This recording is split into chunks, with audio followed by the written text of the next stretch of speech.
오늘 이 거룩한 날 우리에게 주시는 하나님 말씀은 요한계시록 3장 1절에서 3절 그리고 14절에서 18절까지 말씀입니다. 하나님의 말씀을 경청하시기 바랍니다. 사대교회의 사자에게 편지하라. 하나님의 일곱 영과 일곱 별을 가지신 이가 이르시되 내가 네 행위를 아노니 내가 살았다 하는 이름은 가졌으나 죽은 자로다.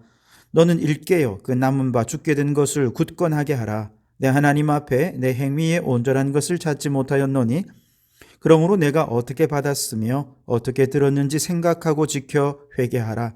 만일 일깨지 아니하면 내가 도둑같이 이르리니 어느 때에 내게 이르는지 내가 알지 못하리라. 아멘. 14절에서 18절입니다. 라오디게 교회의 사자에게 편지하라. 아멘이시요 충성되고 참된 증인이시요 하나님의 창조의 근본이시니가 이르시되 내가 네 행위를 아노니 내가 차지도 아니하고 뜨겁지도 아니하도다. 내가 차든지 뜨겁든지 하기를 원하노라. 내가 이같이 미지근하여 뜨겁지도 아니하고 차지도 아니하니 내 입에서 너를 토하여 버리리라.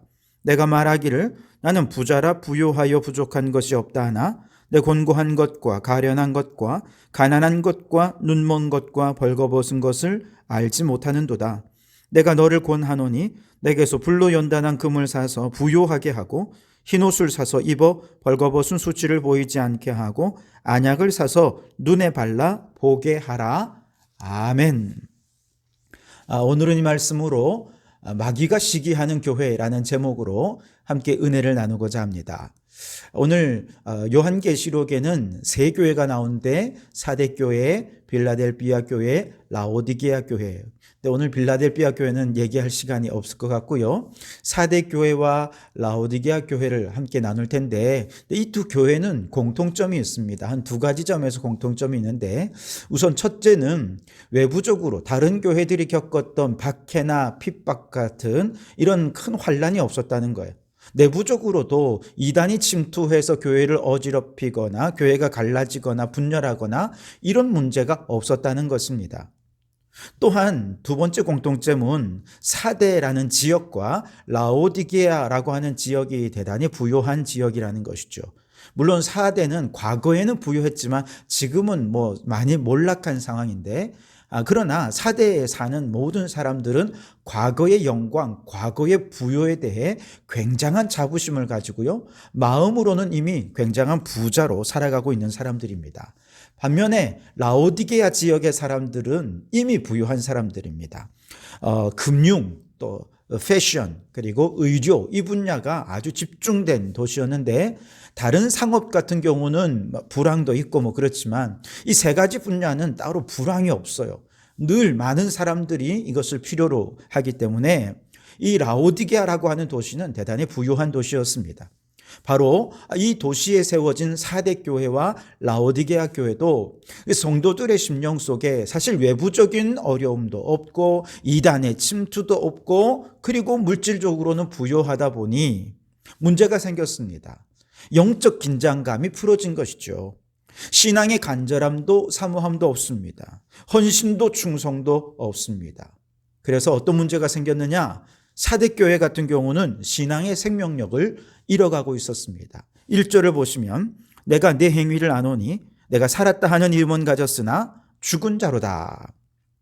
라오디게아 교회 같은 경우는 신앙이 뜨뜨미지근한 신앙이 되어버렸습니다. 15절에 보시면 내가 내 행위를 아노니 내가 차지도 아니하고 뜨겁지도 아니하도다. 내가 차든지 뜨겁든지 하기를 원하노라. 그렇게 말씀하시죠. 정리해보면 오늘날로 얘기하면 라오디게아 교회 같은 경우는 영적인 무기력증에 빠졌습니다.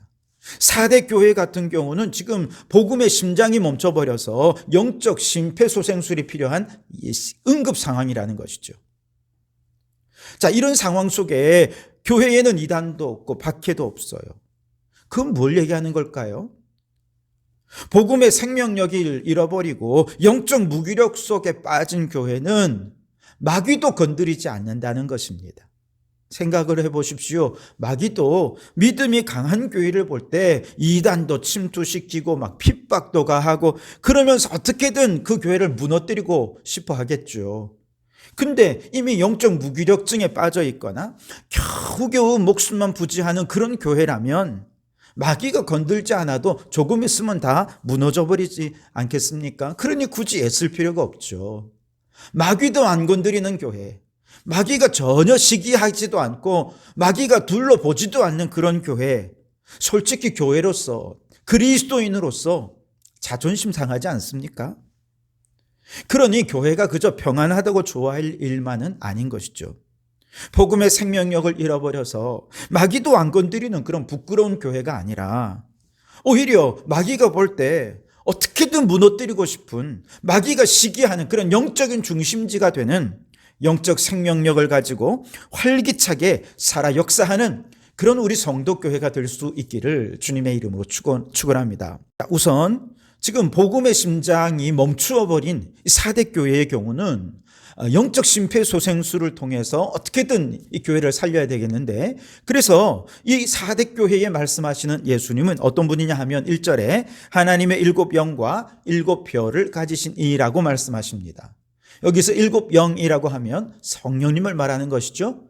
성령님은 히브리어로 네페슈라고 하고 헬라어로 푸뉴마라고 하는데요, 둘 다 호흡, 쉼, 생명 이런 뜻을 가지고 있습니다.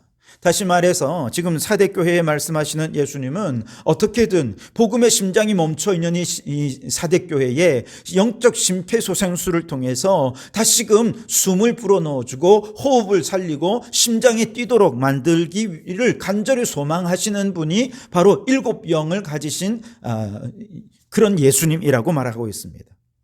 사실 원래는 교회가 어떠해야 됩니까? 복음의 풍성한 생명력을 가지고 세상에서 죽음을 향해 달려가는 많은 사람들에게 예수 안에 생명이 있습니다, 예수 믿으세요, 우리 교회에 오시면 예수님의 생명을 얻을 수 있습니다, 이렇게 담대히 선포해야 하지 않겠습니까? 그런데 오히려 지금 교회가 복음의 심장이 멈춰버렸으니 교회답지 못한 것이죠. 이런 사대교회 생명의 영을 가지신 예수님께서 오셔서 지금 급히 끊어진 호흡, 끊어진 맥박을 살려내기 위해 다급한 마음으로 심폐소생술을 하듯이 말씀하고 계십니다. 자, 그리고 영적 무기력증에 빠진 라오디게아 교회에 말씀하시는 예수님은 어떤 분이시냐? 14절에 보시면 아멘이시요 충성되고 참된 증인이시요 하나님의 창조의 근본이신 이가 말씀하고 계십니다.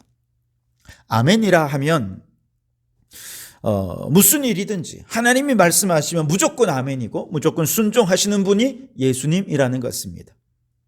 예수님은 아버지의 뜻이라면 그것이 십자가라도 아멘하고 고난의 길이라도 아멘으로 순종하시는 충성되고 참된 증인이십니다. 왜냐하면 아버지의 꿈이 곧 예수님의 꿈이고 아버지의 비전이 예수님의 비전이고 아버지께서 일하시니 예수님께서 일하시는 것이지요. 아버지와 내가 하나인 것입니다. 그런데 그 예수님이 또한 창조의 근본이래요. 모든 존재의 이유가 되신다는 것이죠. 목적이 되신다는 것이죠. 자, 이처럼 모든 존재의 근본, 목적이 되셔서 아멘이라고 하는 긍정의 에너지를 가지고 그렇게 하나님의 꿈과 비전을 위해 충성스럽게 가슴 뛰는 삶을 살게 하기 위해 영적 무기력증에 빠진 라오디게아 교회에 지금 그분이 말씀하고 계시는 것입니다. 여러분, 이 세상의 무기력증에 대한 최고의 처방은 예수님인 줄 믿습니다. 세상에서는요, 너무 많은 것을 가져본 사람들 혹은 정반대로 너무나도 삶이 힘들고 지쳐서 번아웃 되어 있는 사람들, 이들은 정반대의 이유로 삶의 열정을 잃어버리게 됩니다. 이처럼 무기력증에 빠진 사람들에게 교회는 어떻게 해야 됩니까? 예수 안에 있는 하나님 나라의 꿈과 비전을 보여주고 하나님 안에서 꿈꾸고 그 열정을 가지고 그 꿈을 향해 도전할 수 있도록 도와주는 존재가 바로 교회가 아닙니까? 그런데 지금 라오디게아 교회는 가슴 뛰는 삶의 근본이 되신 예수님을 믿으면서도 더 이상 가슴이 뛰지를 않아요. 영적 무기력증에 빠져 있는 것입니다. 그러니 어찌 이 교회를 교회다운 교회라 말할 수 있겠습니까? 여러분, 어쩌면 이 사대교회나 라오디게아 교회의 모습이 오늘 우리의 교회의 모습은 아닌지요? 왜 세상 사람들에게 복음을 전하는 게 어렵습니까? 예수님이 내게 더 이상 생명이 되지 못하기 때문에 그렇습니다. 나에게조차 생명이 되지 못하는 예수님, 나에게조차 열정이 되지 못하는 예수님을 어떻게 다른 사람들에게 전할 수 있겠습니까? 안 되는 거죠. 그러니 먼저 나부터, 우리 교회부터 영적 심폐소생술을 통해서 멈춘 영적 심장을 살려내고 영적 무기력증에서 벗어나야 하는 것입니다. 마귀가 우습게 보는 교회가 아니라 마귀를 시기나게 하는 영적 중심지가 되어야 할 줄 믿습니다.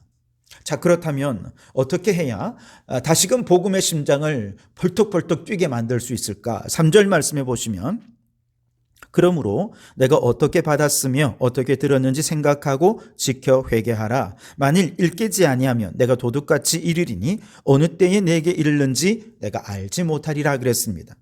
여기서 주목해 볼 단어는요, 바로 일깨다라는 단어입니다. 2절에도 일깨다라고 그랬는데 3절에도 일깨지 아니하면 하면서 일깨움에 대해 말씀하시죠. 제가 심폐소생술 강의를 들은 적이 있는데요, 의식을 잃고 쓰러진 사람들은요, 쓰러진 직후 4분까지가 골든타임입니다. 바로 이 4분 안에 응급조치를 하는 게 매우 중요한데, 쓰러진 사람을 발견하면 먼저 심폐소생술을 하기 전에 호흡이 있는지 의식이 있는지를 확인하고, 호흡도 없고 의식도 없다면 이제 심폐소생술을 해야 돼요. 심폐소생술 하는 방법은 아마 여러분 많이 보셔서 아시겠죠? 양손을 이렇게 겹쳐서 깍지를 끼고 명치에다 대고 아주 힘있게 눌러주는 것입니다. 계속해서 눌러주면서 주변에 있는 사람들에게, 한 명에게는 119에 신고를 해달라 부탁하고, 또 다른 사람에게는 심장 제세동기를 가져다 달라고 부탁을 하면서 119 대원이 오기까지 계속해서 심폐소생술을 해야 되는 거죠. 이때 심폐소생술을 하는 목적은요, 심장의 계속적인 충격과 마사지를 통해서 멈춰버린 심장을 일깨우는 것입니다. 그런데 복음의 심장이 멈춰버린 교회와 성도들에게도 반드시 영적 심폐소생술이 필요하다는 거예요. 그 심장이 깨어나도록 일깨우는 것이 필요하다는 거예요. 어떻게 그것이 가능하냐? 오늘 말씀에 내가 어떻게 받았으며 어떻게 들었는지 생각하고 지켜 회개하라, 그렇게 말씀하셨어요. 어떻게 받았는지, 어떻게 들었는지, 즉 처음에 하나님 말씀을 들었을 때 은혜 받고 예수님 때문에 처음으로 내 심장이 뛰게 되었던 그때 어떤 말씀을 들었고 어떻게 그 말씀을 받게 되었는지 그때를 계속 생각나게 함으로써 영적으로 심폐소생술을 하라는 것이죠. 만약에 이 골든타임을 놓쳐버리고 일깨우지 못하면 어떻게 되느냐? 3절에 보면, 만일 일깨지 아니하면 내가 도둑같이 이르리니 어느 때에 내게 이르는지 내가 알지 못하리라 그랬습니다. 일깨우지 못하면 호흡도 없고 또 의식도 없기 때문에 주님이 지금 오신다고 할 때 도무지 죄의 잠에 빠져서 주님이 오시는 것을 알 수가 없는 거죠. 그러니 결국 가망 없이 지옥으로 그대로 끌려갈 수밖에 없는 자가 되어버리고 만다는 것이죠. 그래서 처음으로 예수님을 믿을 때, 처음으로 말씀을 듣고 내가 깨달아져서 가슴이 뛰기 시작했던 바로 그때를 생각하고 그것을 일깨우는 심폐소생술이 필요한데, 이때 심폐소생술을 하는 방법은 양손이 깍지를 이렇게 끼는 게 중요하죠. 첫째는 내가 얼마나 큰 죄인인가라고 하는 것을 첫째 손으로 두고, 둘째는 나 같은 죄인을 살리신 예수님의 은혜가 얼마나 위대한가라고 하는 것을 두 번째로 겹쳐 껴야 되는 것이죠. 다시 말해서 죄인의식과 은혜의식이라고 하는 것을 깍지를 끼고 끊임없이 충격과 마사지를 심장으로 일깨워야 하는 것이죠. 재작년 다니엘 기도회 강사이셨던 이승재 목사님은 아이를 낳지 못하는 가정에서 어머니과 부처님께 불공을 들인 끝에 20년 만에 부처님의 아들로 태어난 사람이었습니다. 아버지는 알코올 중독에 노름에 평생을 무직으로 계셨고, 어머니에게는 무자비하게 폭력을 휘두르는 폭군에 그것도 모자라 다른 여자와 두 집 살림을 하는 그야말로 최악의 아버지였습니다. 그에게는 누나가 한 명 있는데 뇌성마비 장애를 앓았기 때문에 몸을 움직이지도 못하고 말도 못하고, 그래서 늘 대소변을 알아서 받아내어야 하는 그런 누나였습니다. 고등학교 시절 그날따라 유난히도 아버지가 어머니를 심하게 폭행하는 모습에 그는 화를 참지 못해서 아버지를 죽이려고 칼을 들고 아버지를 향해 막 달려가는데 어머니가 바지가랑이를 붙잡고 말리며 얘기하십니다. 나의 희망은 네가 그저 평범하게 삶을 살아가는 건데 오늘 너 사고 치면 내 희망이 사라지는 거다. 그러니 제발 멈추어라. 이 이야기를 듣고 아버지를 찌르려던 칼을 이제 베개에다가 찌르고 집을 도망쳐 나왔습니다. 그리고 다음 날 부모님이 안 계신 시간을 틈타 집으로 들어갔더니 누나가 똥을 싸고 도움을 구하는 간절한 눈빛으로 자신을 바라보는데요. 그런 누나에게 오히려 막 화가 치밀어서 아버지에게 못했던 그 분노를 누나에게 쏟아내는 것입니다. 도무지 저항할 줄 모르는 그 누나에게, 말도 못하고 저항도 못하는 누나에게 엄청난 폭력을 휘두르는 것이 온몸에 멍이 들 정도로 실컷 두드려 팼습니다. 그 일이 있은 후 세월이 지나 그는 대학에 들어가게 되었는데요. 대학교가 가보니 미션 스쿨입니다. 철저한 불교도였으면서도 오로지 여학생에 대한 관심 때문에 들어간 동아리가 CCC라는 대학생 선교 단체였습니다. 1학년 여름 선배가 CCC에 수련회가 있으니 같이 가자라고 팜플렛을 보여주는데 거기 보니까 배낭을 맨 젊은이들이 보이는데요. 이거 배낭 메고 여학생들과 함께 즐겁게 노는 여행인가 보다 생각하고 따라 나섰는데 그곳에서 예수님을 만나게 됩니다. 처음엔 즐거운 여행을 기대했던 것과 달리 아침부터 저녁까지 집회와 특강을 반복하고 밥 먹을 때마다 성경을 암송해야 하는 정말로 지겹고 재미없는 수련회였습니다. 적응이 안 되는 거예요. 어떻게든 틈을 타서 도망가 보려고 노력을 했는데 안 되었습니다. 그러다가 이제 네 번째 날 저녁에 도저히 도망가다가 갈 데가 없어가지고 어쩔 수 없이 집회를 참석하게 되었는데 놀랍게도 그날 저녁에 그동안 들리지 않았던 말씀이 들려오기 시작합니다.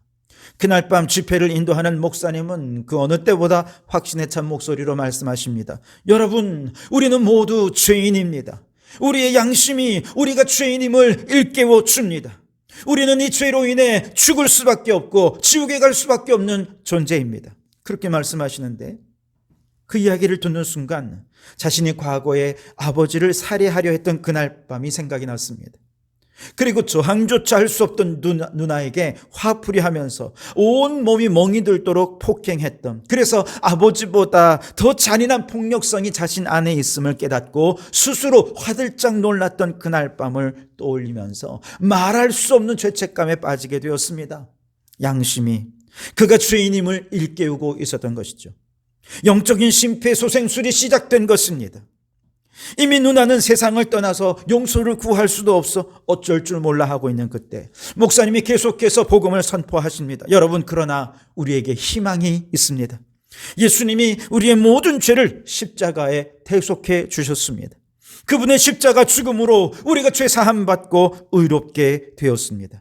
십자가의 복음을 선포하는데요, 바로 그 순간 그 예수님을 그가 영접하게 되었고 예수님으로 인해 죄에서 해방되는 자유함을 누리게 되었습니다. 그리고 그날 이후 그의 삶은 180도 달라졌습니다. 여러분, 우리의 신앙이 생명력을 잃고 복음의 심장이 멈춰버렸을 때 우리는 빨리 영적 심폐소생술을 해야 되는데요.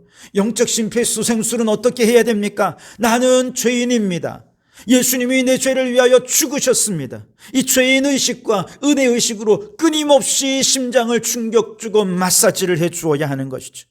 그래서 죄인의식이 되돌아오고 은혜의식이 되돌아올 때까지 계속해서 심폐소생술을 해야 되는 것입니다. 만약에 죄인의식과 은혜의식이 없이 그냥 신앙생활을 계속하면 어떻게 될까요? 그 신앙이 바리새인들과 같은 형식적인 신앙 되어버리고 맙니다. 사대교회는요, 겉으로 볼 때 종교적인 열심이 있었습니다.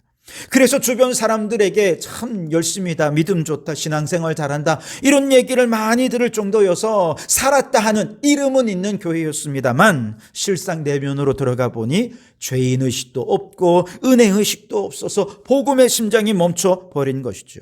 그래서 실상은 죽은 자였던 것입니다. 여러분은 어떻습니까? 죄인의식이 있습니까? 예수님의 십자가가 나를 구원하신 은혜의 십자가이심을 확신하십니까? 이 복음의 감동이 사라져서 바리새적인 신앙으로 복음의 심장이 멈추어 버렸다면, 살았다 하는 이름만 있고 실제는 죽어버린 신앙이라면, 오늘 하나님의 7영과 7표를 가지신 예수님께서 바로 여러분에게 말씀하십니다. 어떻게 받았고 어떻게 들었는지 생각하고 충격 주고 일깨워라. 죄인의식을 일깨우고 은혜의식을 일깨워라. 말씀이 영적 심장을 일깨워서 다시금 복음의 심장이 펄떡이며 살아나는 놀라운 생명의 역사가 나타나기를 주님의 이름으로 축원합니다. 이처럼 영적 심폐소생술을 통해서 예수님의 복음의 심장이 다시 뛰기 시작했다면, 그냥 겨우겨우 심장만 뛰는 정도가 아니라 이제는 그 심장이 열정적으로 펄떡펄떡 뛰어서 열정적으로 박동하는 심장이 되어야 하지 않겠습니까? 뜨거운 열정으로 걷고 뛰고 꿈꾸고 꿈을 향해 달려가는 그런 신앙이 되어야 하지 않겠습니까? 그래서 영적 무기력증에 빠져있는 라오디게아 교회 성도들에게 아멘이시요 충성되고 참된 증인이요 창조의 근본이신 예수님, 즉 우리의 삶의 이유와 존재의 목적이 되는 예수님께서 말씀하십니다. 18절 말씀에 내가 너를 권하노니 내게서 불로 연단한 금을 사서 부요하게 하고 흰옷을 사서 입어 벌거벗은 수치를 보이지 않게 하고 안약을 사서 눈에 발라 보게 하라 말씀하십니다. 돈이 많은 것이 진짜 부유한 것이 아니고, 진정한 부유함은 불로 연단한 금 같은 믿음을 갖는 것이다. 또한 화려한 옷을 입는 것이 아름다운 것이 아니라 거룩하고 순결함의 영적 흰옷을 입는 것이 진정으로 아름다운 삶이다. 그리고 이와 같은 외부적인 풍요와 화려함에 주목하느라 하나님께 주목하지 못했던 영적인 시야를 다시금 눈을 들어 하나님을 주목하게 하는 것, 이것이 영적 무기력증을 탈출하는 최선의 방법이라는 거예요. 한마디로 영적 무기력함을 극복하기 위해서는 영원한 가치에 눈을 뜨는 것이 중요하다는 것입니다. 예수님께서는 부자가 천국에 들어가는 것이 낙타가 바늘기로 들어가는 것보다 어렵다, 그렇게 말씀하셨습니다. 그러자 사람들이 얘기합니다. 걱정하며 말합니다. 아니, 그럼 누가 천국에 들어갈 수 있어? 그러자 사람들에게 예수님 말씀하시죠. 하나님이라면 하실 수 있느니라. 세상의 부유함을 바라보면 방법이 없어요. 세상의 물질을 바라보고 세상의 화려한 의복을 바라보면 방법이 없어요. 그러나 눈을 들어 하나님을 바라보면 전능하신 하나님께는 방법이 있는 것이죠. 세상의 부요와 쾌락과 즐거움과 같은 세상의 것에 빠져 있는 한 결코 천국에 들어갈 수 없지만, 눈을 들어 하나님을 바라보고 영원한 하나님 나라의 가치에 집중하게 되면 하나님께서 그를 반드시 천국으로 이끌어 주실 거라는 거예요. 성경은 이러한 삶을 나그네의 삶이라 얘기합니다. 세상의 미련을 버리고 저 영원한 본향을 향해 나아가는 삶이기 때문에 그렇죠. 세상에서 이렇게 나그네로 살아가는 성도의 삶을 어느 시인이 이렇게 노래하죠. 구름에 달 가듯 가는 나그네. 유유자적 이렇게 표현을 합니다만, 그러나 여러분, 나그네의 삶은 정반대의 삶입니다.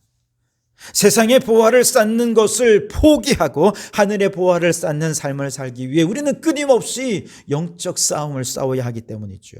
세상의 즐거움과 쾌락을 포기하는 대신 하나님께 예배하는 거룩하고 성결한 흰옷을 입기 위해 끊임없는 영적 싸움을 싸워야 하는 것입니다. 세상의 성공과 출세가 목적이 아니라 하나님 나라가 나의 꿈이고 목적이 되는 삶을 살기 위해 끊임없이 영적 싸움을 싸워야 하는 것입니다. 바로 그 하나님 나라의 꿈을 위해 헌신하면서 하나님 나라를 막아서는 모든 사탄의 세력과 싸우고 전쟁하는 것이 나그네의 삶이고 영원한 가치를 추구하는 삶이 되는 것이죠. 이러한 영적 싸움은 한마디로 거룩함을 위한 치열한 싸움이고 영원한 가치를 위한 치열한 전투인 것이죠. 그러니 이처럼 더 거룩하기 위해 하나님 나라의 영원한 가치를 위해 여러분 뜨겁게 싸우시길 바랍니다. 그런 열정이 오늘 여러분 안에 되살아나실 수 있기를 바랍니다. 저의 경우는 눈을 들어 하나님을 바라보는 것이 말씀으로 들어가는 것입니다. 하나님의 말씀이 저의 가슴을 뛰게 하는 열정의 근원이지요. 에베소서를 통해 하늘에 있는 것이나 땅에 있는 것이 다 그리스도 안에 통일되게 하시는 하나님 나라의 우주적인 비전을 발견할 때 저의 가슴은 미친 듯이 뛰었습니다. 교회는 만물 안에서 만물을 충만하게 하시는 하나님 나라의 도구라 말씀하실 때에 얼마나 가슴 벅차는지 모릅니다. 하나님 나라의 영적 전쟁에서 과연 교회가 승리할 수 있을까 낙심이 되고 지쳐 있을 때 요한계시록의 말씀을 읽으며 교회는 반드시 승리하리라 말씀하시고 그 승리의 날에 감격적으로 예배하게 될 그 놀라운 환상을 보여주실 때 얼마나 가슴이 벅찼는지 모릅니다. 혹시 오늘 이 시간 영적으로 낙심되고 지쳐서 영적 무기력증에 빠진 성도들이 있지는 않습니까?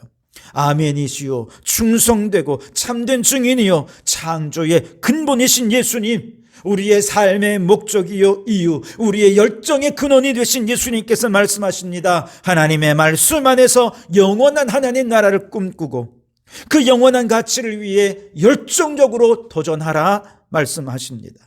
여러분, 생명을 잃고 무기력해진 교회는 마귀도 안 건드립니다. 그러나 생명이 있는 교회는 마귀가 어떻게든 넘어뜨리려고 공격합니다. 바로 이와 같은 마귀와의 영적 싸움이 우리의 열정을 더 뜨겁게 만드는 것입니다. 그러니 여러분, 복음의 심장이 펄떡이며 살아나는 교회가 되길 바랍니다.